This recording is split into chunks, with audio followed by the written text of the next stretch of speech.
Boa noite. Boa noite. Galo doido é sempre o primeiro. Me amarro no galo doido. Salvador, Brasília, Flórida, Campinas, Rio, Guarulhos, BH, Sumaré, Fortaleza, Goiânia, Sampa, Grande do Norte, Maceió, Piracicaba, Paris. Espero que seja verdade, te invejo. Assis, Morumbi, Boca Raton, Flórida, BH, Tanguá. De casa é bom. Cadê o Digger? Não veio? Niterói, Olinda, Papuda, sempre com Wi-Fi muito poderoso. São Bernardo do Campo, Campos, Limeira, Copacabana, São Paulo.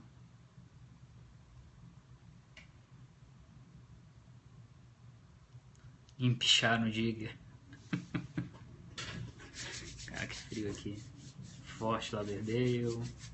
Vamos lá? Se eu descansei, cara, finalmente eu dormi algumas horas. Como se diz, chapei. Chapar tipo 6 horas de sono, né? Não, 7 horas, sem exagero. Brasília, vamos lá? Não, tem mais gente entrando.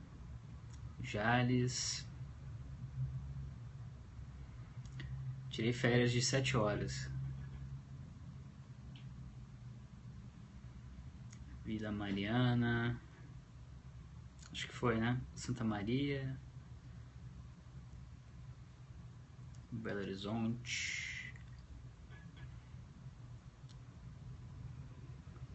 New York. Minas. Bragança Paulista. Acho que dá pra ir, né? Hoje o que pegou mais... Deixa eu só... Mensagem importante aqui.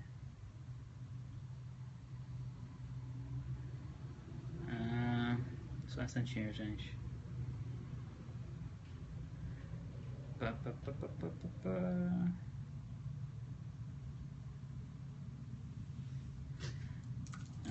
Vamos lá. É só porque aqui as coisas não param, né? Bom, o que é mais relevante hoje? Vocês devem ter visto a delação do Diogo Ferreira, né? Chefe de gabinete do Delcídio do Amaral, revelada pela Ana Clara Costa e pelo Felipe Coutinho, da sucursal de Brasília. O teor ele é muito forte, eu insisto nisso, porque das últimas delações e dessa quantidade enorme de provas e evidências de corrupção, é muito importante ressaltar a gravidade da acusação que embutida na narração do Delcídio do Amaral sobre a nomeação do Marcelo Navarro para o STJ.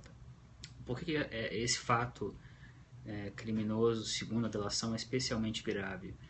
Porque ele está acima até da corrupção na hierarquia, porque ele envolve abuso de poder e obstrução de justiça. Então, segundo o Delcídio do Amaral, eu preciso relembrar isso rapidamente, ele narra que, como líder do governo no Senado e como alguém que é muito próximo da Dilma, era até outro dia, né?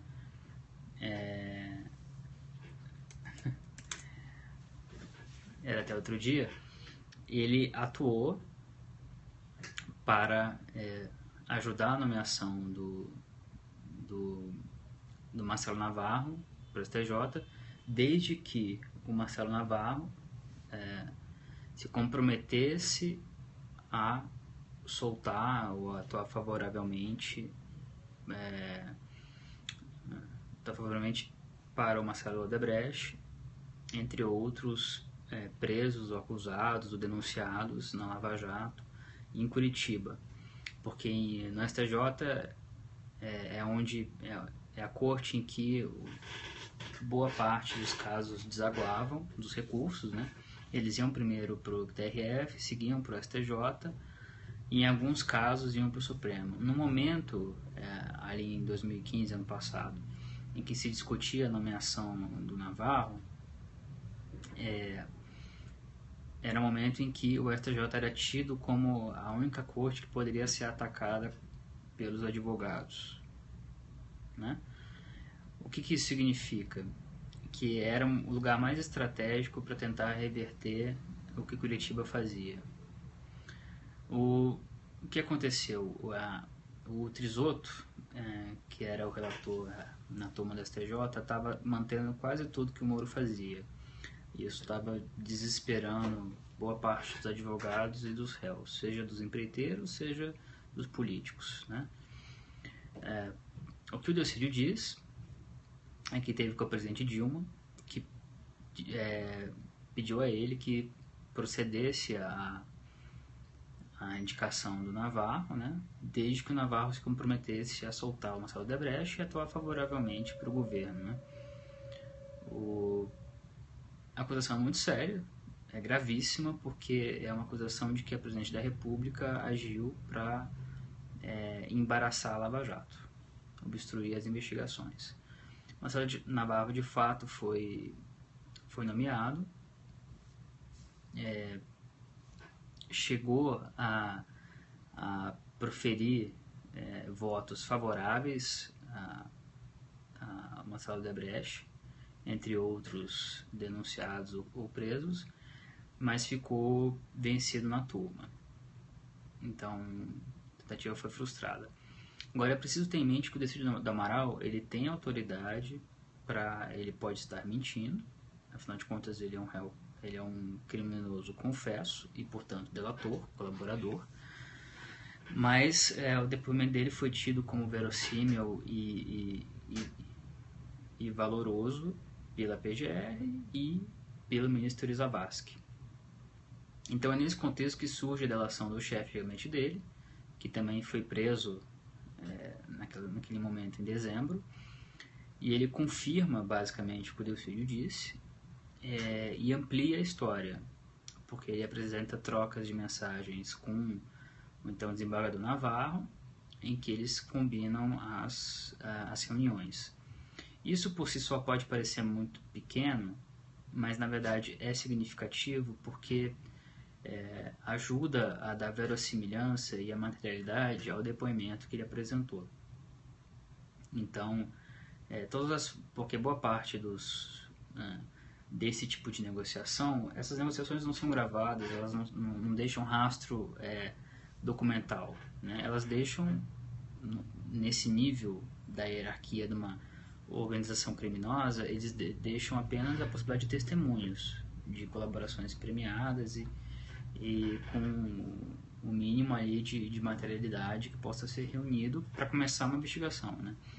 Como a gente sempre diz, e porque isso está na lei e é reafirmado pelo Supremo e pelo juiz Sérgio Moro o tempo inteiro, ninguém vai ser condenado apenas com a palavra de colaboradores premiados, né? Precisa haver outras provas.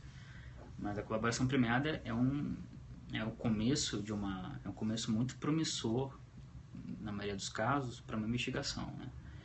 E o assessor conta, o Diogo Ferreira, ele conta como conversou com o Navarro, como o senador contava para ele das tratativas para que o Navarro fosse nomeado e salvasse o Odebrecht, salvasse o governo. Contou o que teve com a presidente Dilma e o que ela pediu a ele, né? Então a gravidade é extrema, ela é muito grande, ela é muito profunda, né? O líder do governo no Senado, alguém que tinha relação com Dilma de muitos anos, de confiança, se reunindo com ela e com o então ministro da Justiça, o Eduardo Cardoso, para melar a Lava Jato. E melar a Lava Jato é crime, tá? É obstrução de justiça entre outros possíveis crimes a depender do contexto. Não foi a quarta bomba. Então, ele também narra um episódio em específico em que o Delcídio estava reunido com o Eduardo Cardoso no gabinete do Ministério da Justiça e ele é chamado para que busque informações acerca de um recurso envolvendo Renato Duque e uma outra pessoa da Lava Jato que não lembro agora quem mas que tinha a ver com a nomeação do Navarro. Ele também conta que o Navarro disse para ele, na saída do gabinete, em determinado momento, que estava tudo resolvido.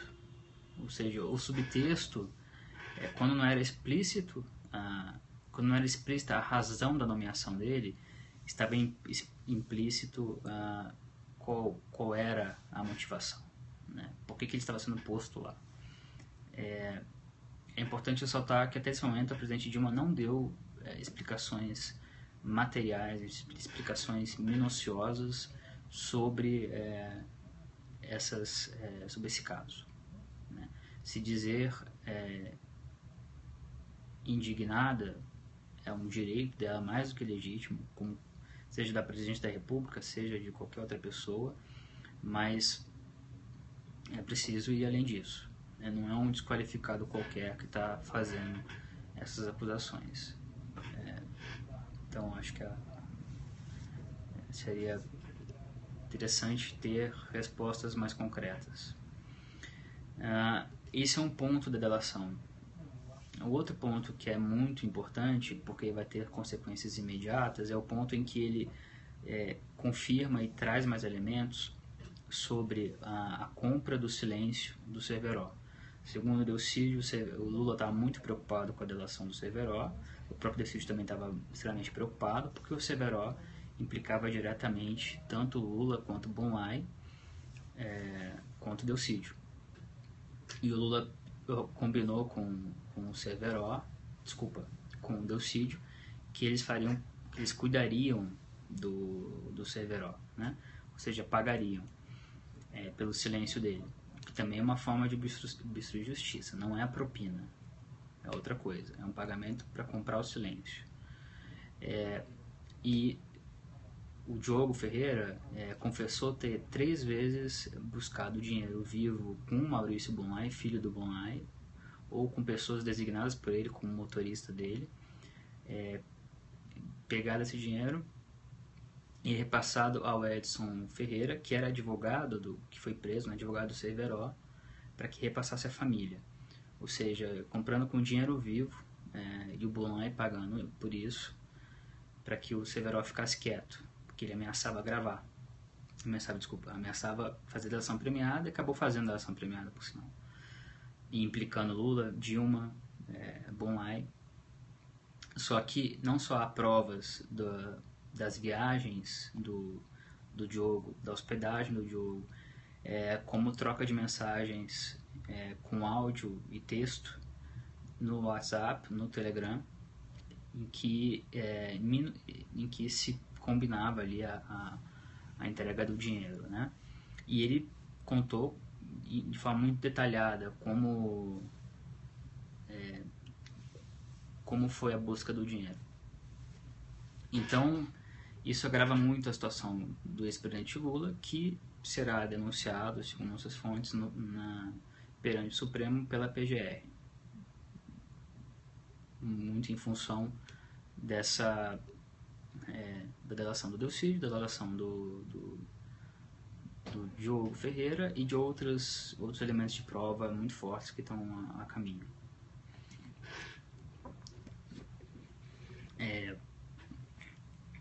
Isso é muito grave.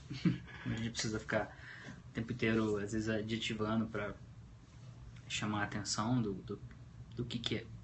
A gente sugere que vocês prestem atenção, às vezes em detrimento de outros casos, porque a atenção é um recurso escasso, né? Então a gente tenta hierarquizar diante do que é mais relevante diante de um momento tão delicado quanto esse, né?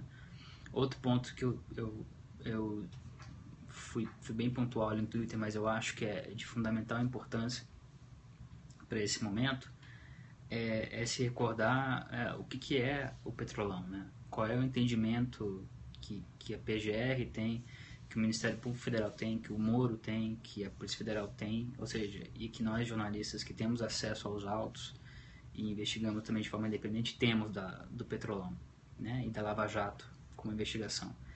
Que isso é muito importante. Qual é o entendimento técnico, criminal sobre o que foi o Petrolão? Foi um esquema montado por uma organização criminosa cujo topo estava no Palácio Planalto, porque apenas o Palácio Planalto, por meio da Presidência da República e da Casa Civil, tinha a caneta para nomear os diretores da Petrobras e, com isso, dar o que a gente chama de sustentação política para o esquema. Então, assim, o esquema ele não existiria sem a caneta do Palácio, sem a caneta do Presidente da República. Isso é muito importante entender, porque senão fica uma zorra e uma espécie de corrupção generalizada sem ordem nenhuma, como se isso fosse possível. Não. É o fisiologismo de coalizão, como eu chamo, que permite e que exige a existência do Petrolão, né? É o que o Roberto Jefferson já falou, já expôs no mensalão. Então, você saía do Palácio Planalto, o Palácio Planalto ele distribuía os cargos em várias estatais, nesse caso a gente está falando da Petrobras, e distribuía entre o PT, por exemplo, Renato Duque, entre o PP, Paulo Roberto Costa, entre o PMDB, o Zelada, Sérgio Machado, indicado pelo Renan, Zelada indicado por Temer e Eduardo Cunha e Fernando Diniz, Collor indicando depois o Severo indicado pelo PT, depois embarrigado pelo PMDB, pelo Renan.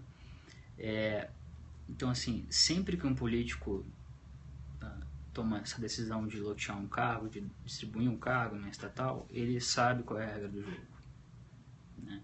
Ele pode assumir a cegueira deliberada, como se diz na doutrina, de fingir que não sabe o que se vai fazer com o que o partido que pleiteia o cargo vai fazer com esse cargo. Mas, no mínimo, o partido vai fazer caixa. E o que as provas do Petrolão mostram de forma irrefutável até esse momento? Que dos contratos fraudados na Petrobras e com graves prejuízos, não só a Petrobras como ao país, eles tinham que destinar entre 1% e 3% do valor desses contratos para a parte política. João Vacari, que está preso, gente do PMDB, que há vários presos, como o Fernando Baiano, que depois agora foi solto, mas enfim. PP e o CEF, né? E vários políticos que se beneficiavam do esquema. Então havia os pagamentos de campanha e havia os pagamentos diretos a políticos, né? Como nós revelamos na revista Época essa semana, a PGR localizou uma conta do Sérgio Machado, que foi presidente da Transpetro, na Suíça. Essa conta foi bloqueada. Ou seja, o caso é muito mais complexo. Eu digo isso porque faça-se o uso político, a leitura política, econômica, que se quiser disso. Mas não caiam em cascatas políticas, né? De que, por exemplo, Eduardo Cunha era o chefe do Petrolão. Não era. Factualmente não era. Há provas fartíssimas de corrupção envolvendo o Eduardo Cunha, há provas fartas de corrupção envolvendo o Renan Calheiros, há provas fartas de corrupção envolvendo dezenas de deputados do PP, mas muitos deputados do PT ou ex-deputados do PT. Agora, eles não eram chefes, eles indicavam, estavam dentro dessa organização criminosa, segundo o Ministério Público, mas o esquema poderia existir sem eles. O que assegurava a permanência do esquema? Não era um esquema meramente que se mantinha apenas porque haviam poderosos corruptores como Odebrecht, como Andrade, como as outras como as outras empreiteiras e os executivos dessas empreiteiras, nem diretores corruptos da Petrobras, né? Como Duque, como Cerveró, como Zelada, como todos esses que foram presos, Paulo Roberto Costa. Existia a sustentação política para isso, porque a Petrobras não era uma empresa privada normal. Então, não percam nunca isso de vista. Se vocês querem, sugiro eu fortemente, se vocês querem ter um conhecimento, um entendimento técnico sobre o esquema. Há uma hierarquia, há uma divisão de tarefas, trata-se de uma organização criminosa complexa e que está sendo desbaratada pouco a pouco. Então, isso que eu queria deixar claro, porque aí a seletividade política cada um tem e escolhe. Mas acho que é fundamental.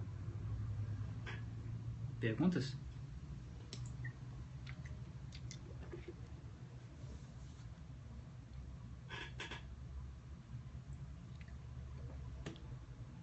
A imprensa estrangeira entendendo tudo errado?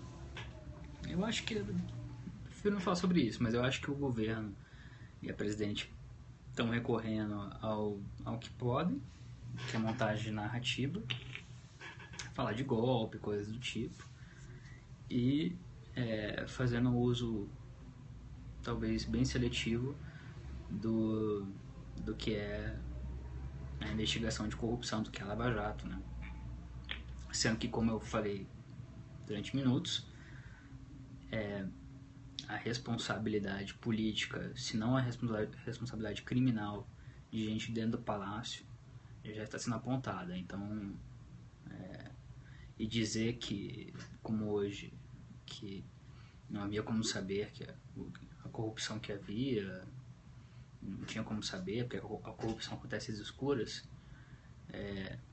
nós jornalistas, eu me incluo nisso, nós sabíamos, não tínhamos prova.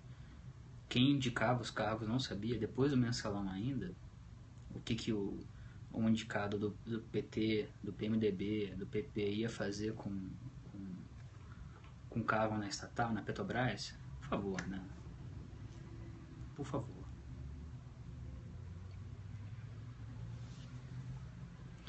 Jean Argelo, segundo a repórter Bárbara Lobato, fechou a delação premiada, que ele já havia até rascunhado antes de ser preso, e vai acusar o Renan Calheiros.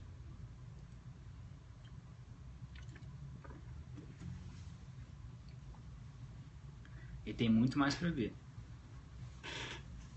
Muito mais para ver. Por isso que eu ressaltei isso ao conversar com vocês, nas matérias da revista, no Twitter.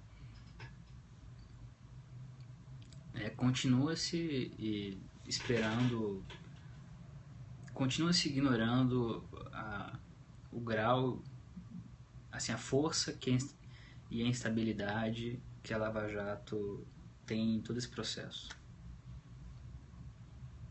E continua se errando muito em avaliações, em análises e em cálculos políticos.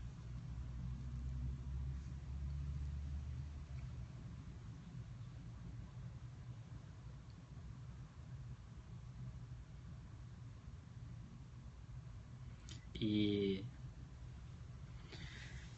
outro ponto, né? Então é interessante essa parte que eu falei do entendimento técnico e criminal com a parte política, porque acusa-se com muita justiça o Eduardo Cunha de falta de legitimidade e de moral para presidir a Câmara. Acho que ninguém discorda disso. Mas o governo fez um uso político disso, também de certa forma legítimo, previsível. Agora o processo saiu da Câmara e foi para o Senado. Renan Calheiros também é acusado de corrupção na Lava Jato, né? É legítimo cobrar a saída do Renan Calheiros, mas eu não vejo a mesma indignação em relação ao Renan Calheiros. Ou vocês veem? Né? Então, o Renan Calheiros com Cunha era golpe e com Renan Calheiros é golpe? Não estou vendo críticas ao Renan Calheiros. Na verdade, como eu também escrevi, o Supremo confirmou o que é constitucional, ou seja, enquanto não é um político, o Eduardo Cunha, que está tocando, é o presidente da Câmara, que tem a prerrogativa constitucional. Não é o Renan que está tocando, é o presidente do Senado, que tem a prerrogativa constitucional de tocar o impeachment. Enquanto eles não forem, se é que eles vão ser, porque duvido que sejam, expulsos de seus cargos pelos seus pares, né, internamente, ou por intermédio do Supremo, que é por fora, são eles que têm a prerrogativa e a legitimidade de tocar os casos, o impeachment, etc. Mas é curioso sempre ver como perceber o uso político, né, que é legítimo, mas quando leitores, às vezes compromisso e tal, se deixam ser sequestrados por essa cascata política, é preocupante, né? Ainda bem que vocês não são.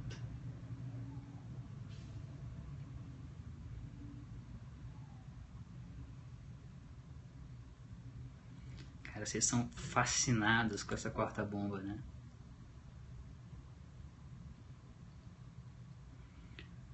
Uma coisa que eu vou dizer da quarta bomba é que ela é ecumênica.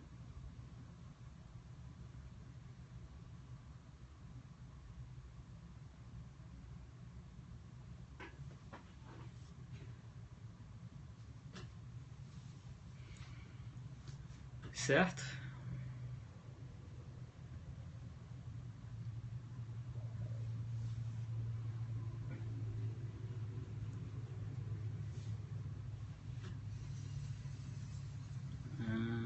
Muitas perguntas.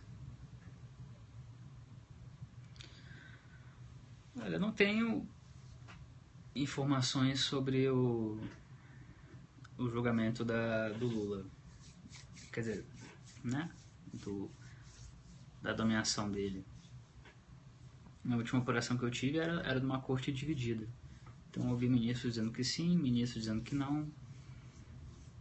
Eu não me arrisco a apontar uma tendência. Não tenho informação confiável para isso. Eu acho que se a delação de hoje pode influenciar o Supremo, pelo que eu conheço do Supremo, sim. Porque como é que você pode ignorar isso, né? Pode ignorar, né? Mas difícil. Ignorar o contexto probatório, né?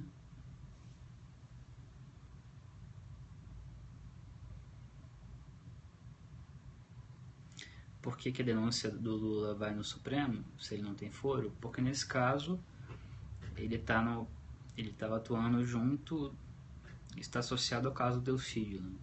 Que tem foro, né? E também o Cardoso, que tem foro, e a presidente Dilma, que se for de fato investigada, terá que ter a sua investigação aprovada pela Câmara antes, que é um crime comum. Mas diante das provas que estão surgindo, não vai se pedir uma investigação? Não sei, as provas são muito fortes, né? Para iniciar uma investigação, pelo menos. Novamente, não estamos falando aqui de condenar ninguém, pelo contrário, não é isso. Mas de se investigar, o próprio ministro Teori Zavascki aponta nessas relações elementos indicativos, entre aspas, de crimes muito sérios. Então, crimes têm agentes. Precisa ter um autor, alguém cometeu o crime.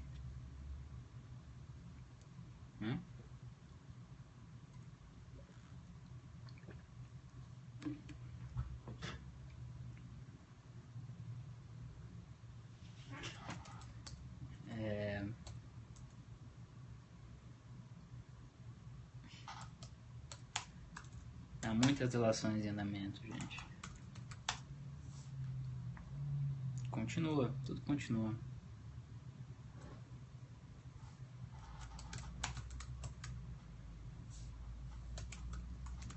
Então assim, hoje a gente acabou falando mais de Lava Jato, e amanhã a gente fala mais de Senado, de impeachment. Sobre impeachment, muito rapidamente, até repetindo o que eu já falei, primeiro ponto, a Constituição já definiu, a Lei de 50 também, e o acórdão do Supremo recente é muito claro sobre o rito. Definir rito, mas que rito vai definir? Já está definido o rito. Não há o que definir. Tem que se cumprir o que o Supremo já determinou, né? Se fosse na Câmara não haveria recurso, não haveria...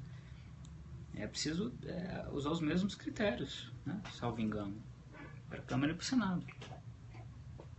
Não vejo razão para muito mistério. O segundo ponto é que sim, a maioria simples para aprovar a instauração do processo, mas é preciso ver o desenrolar das semanas, né?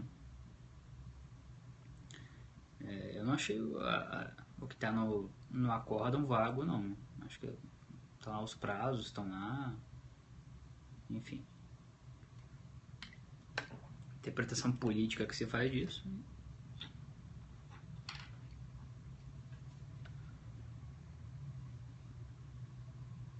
Mas amanhã a gente fala mais detalhes entre mais detalhes do impeachment, das articulações, de como isso vai proceder no Senado.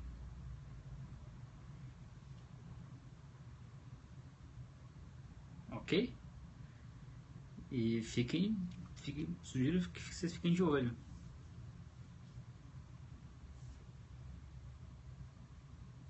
Vai ser uma semana agitada. Tá bom? Falamos em breve. Espero que tenha sido útil. Beleza? Um abraço, gente. Não deixem de ler o site da revista. Tchau, tchau.